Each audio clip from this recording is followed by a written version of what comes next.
अस्सलाम वालेकुम नाजरीन, मैं हूं आपकी होस्ट सोनिया मुल्तानी और आप देख रहे हैं सोनिया मुल्तानी ऑफिशियल। नाजरीन, आज मैं जिस शख्सियत की बात कर रही हूँ किसी तारफ का मोहताज नहीं। मैं आज इफ्तिखार ठाकर साहब, हमारे सीनियर, हमारे लेजेंड आर्टिस्ट, इंटरनेशनल लेवल पे भी काम कर चुके हैं, और उनको पूरी दुनिया जानती है। वो अपने फन का लोहा मनवा चुके हैं। तो नाजरीन, उनकी एक लेटेस्ट वीडियो आई, उनका लेटेस्ट बयान आया कि पाकिस्तान और पाक फौज से मोहब्बत जब उन्होंने इजहार किया, उनके एक ऐसे डायलॉग ने इंडिया में खलबली मचा दी और एक तूफान आ गया, और जिसके नतीजे में इंडिया वालों ने इफ्तिखार ठाकुर का 16 फिल्मों का मुआहदा वो खत्म कर दिया, कैंसिल कर दिया कि आप हमारी फिल्मों में काम नहीं कर सकते। वो डायलॉग क्या था, मैं अभी आपको वो डायलॉग उनका सुनाती हूँ। पाकिस्तान और हिंदुस्तान की कशीदगी बढ़ी हुई थी, तो इसका तो इफ्तिखार ठाकुर साहब ने एक अपना बयान दिया था कि फिजाओं से आओगे तो फिजाओं में उड़ा दिए जाओगे, समंदर के पानी से आओगे तो पानी में बहा दिए जाओगे, अगर जमीन के रास्ते से आओगे तो जमीन बोझ कर दिए जाओगे। वतन से मोहब्बत, पाक फौज से मोहब्बत, उन्होंने अपना इजहार किया। और पूरी दुनिया में ये बात की जाती है, फन और फनकार की कोई सरहद नहीं होती, लेकिन फनकार भी तो वो वतन परस्त भी होता है, अपने मुल्क से मोहब्बत कर सकता है, चाहे दुनिया का कोई फनकार है। तो इफ्तिखार ठाकर साहब ने आके अलग ऐलान आके उन्होंने अपना इजहार किया। उस वक्त लम्हा भी ऐसा था कि पूरी कौम एक हुई हुई थी। तो ठाकर साहब ने जब ये बात की तो इंडिया में आग लग गई। वहां के प्रोड्यूसर्स ने जो मुआहदे किए हुए थे इफ्तिखार ठाकर साहब से, तो कहते हैं कि ये आपने क्या कर दिया है, ये तो चीज ठीक नहीं, हम मुआहदा कैंसिल कर रहे हैं, अब हम आपके साथ काम नहीं कर सकते। तो ठाकर साहब ने कहा है कि आप ये बात कर रहे हैं, हम खुद यही बात करना चाह रहे हैं कि हम भी नहीं करना चाहते। उसके बाद ही उन्होंने 16 फिल्मों का मुआहदा कैंसिल कर दिया। तो बात ये कि दोबारा इफ्तिखार ठाकर साहब से पूछा गया कि ये क्या वाकया हुआ, आपकी फिल्में कैंसिल हो गई हैं।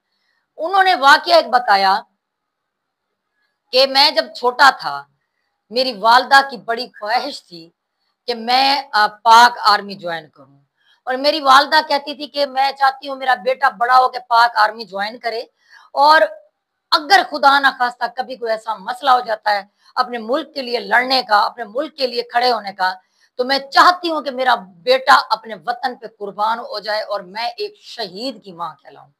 तो वो कहते हैं कि मेरी माँ की इतनी ख्वाहिश थी, लेकिन मैं सिंगल पसली था और मैं इतना कमजोर होता था। कहा तेरे बेटे ने अगर फौज में जाना है, इसको कुछ खिला पिला, इसका कोई सीना शीना चौड़ा हो, छाती चौड़ी होगी तो ये भर्ती होगा।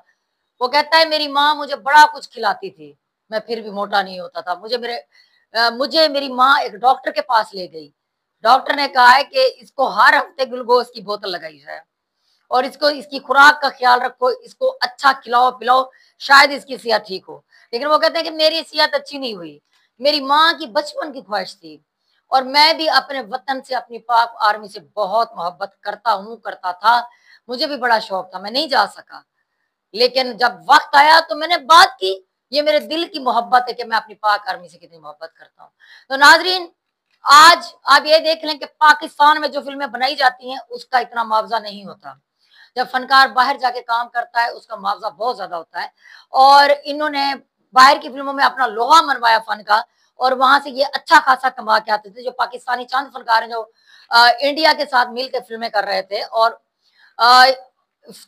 ठाकुर साहब ने एक और बात बताई, उन्होंने ये बात बताई कि इंडिया के जितने भी राइटर हैं, डायरेक्टर हैं, वो हमारे बगैर फिल्म बना नहीं सकते। उन्होंने कोशिश की है हम अगर हमारे बगैर बनाने की।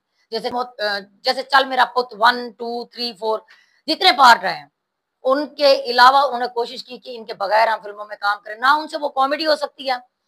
ये सारी सिचुएशन यही लिख के देते हैं, सारा जो है ना बैकग्राउंड म्यूजिक यही डिसाइड करते हैं कि किस किस तरह करना है, कॉमेडी किस तरह करनी है। के हवाले से कॉमेडी के हवाले से इंडिया जरा पाकिस्तान से पीछे है, जिस वजह से वो इनके बगैर फिल्मों में काम कर ही नहीं सकते। उन्होंने कोशिश की, वो नाकाम हुए। अब उन्होंने 16 फिल्में कैंसिल की हैं पाकिस्तानी फनकारों को लेके भी, इनको हमने नहीं कास्ट करना, लेकिन उनकी फिल्में फ्लॉप ही होंगी, सारी बात है, क्योंकि वो इनके तरीके से काम कर रहे थे। जो ये समझाते थे वो कहते हैं 30 करोड़ से उन्होंने 300 करोड़ प्रॉफिट उठाया है। और इससे ज्यादा प्रॉफिट उठाया है, सारी फिल्मों को मिला के देख लिया जाए। तो वो कहते हैं उसके पीछे मेहनत हमारी होती थी। आज अगर मैंने अपने वतन से, अपने पाक आर्मी से इजहार किया तो जाहिर बात है मैं पाकिस्तानी हूँ, हुब्बुल वतन पाकिस्तानी हूँ। और जो मेरा राइट बनता है, मैं अपने वतन से मोहब्बत करता हूँ, मैं अपनी पाक आर्मी से मोहब्बत करता हूँ। जिसके नतीजे में अब जी उन्होंने मुआहदा कैंसिल किया है, तो ठाकरे साहब से पूछा गया कि अब, उन्होंने कहा मुझे कोई टेंशन नहीं है, मैं खुश हूं। उन्होंने ये जवाब दिया, उन्होंने कहा मुझे कोई परवाह नहीं है। तो अब इसका मतलब ये है कि अब ये डायलॉग, इसका मतलब ये अल्फाज सुन के अब इंडिया में मजीद आग लगेगी, उनको मजीद तकलीफ होगी। वो सोचेंगे यार हमने मुआहदा कैंसिल कर दिया है, तो अब इनका क्या बनेगा, क्या बनना है, हम पाकिस्तानी हैं, हमारा क्या होना, मुझे बता, हम पहले भी खुश थे, हम अब भी खुश हैं। और ठाकुर साहब ने ये बात करके दिल खुश कर दिया है। मैं उन फनकारों को लिए ये कहना चाहती हूँ जो कहते हैं ना कि हक और सच के लिए आवाज, जो फनकार कभी हक के लिए, सच के लिए आवाज नहीं उठाते, कभी किसी का साथ नहीं देते, तो आप सुन लें, इफ्तिखार ठाकुर उनके लिए एक बहुत बड़ी इंस्पिरेशन भी बन सकते हैं, उनके लिए एक मुंह पे तमाचा है। देखें कि एक बंदा डंके की चोट पे आके खरबों करोड़ों करोड़ों खरबों का मुआहदा उसने कैंसिल किया है, सिर्फ वतन की राह में, अपनी पाक फौज आर्मी के लिए। तो हम भी ऐसा कर सकते हैं, हम सब, जब ऐसा वक्त है, भले अपना नुकसान होता हो जाए, अपने वतन के लिए खड़े हो, अपनी फौज के लिए खड़े हो, अपने लिए पहले अपने घर को देखें। हमारा मुल्क हमारा घर है, हमारी माँ की गोद है। ये नहीं कि जब वक्त ऐसा है तो उनकी तारीफें करें इंडिया वालों के लिए कि उनकी फलां चीज ऐसा है तो फलां ऐसा हो गया तो ये हो गया है।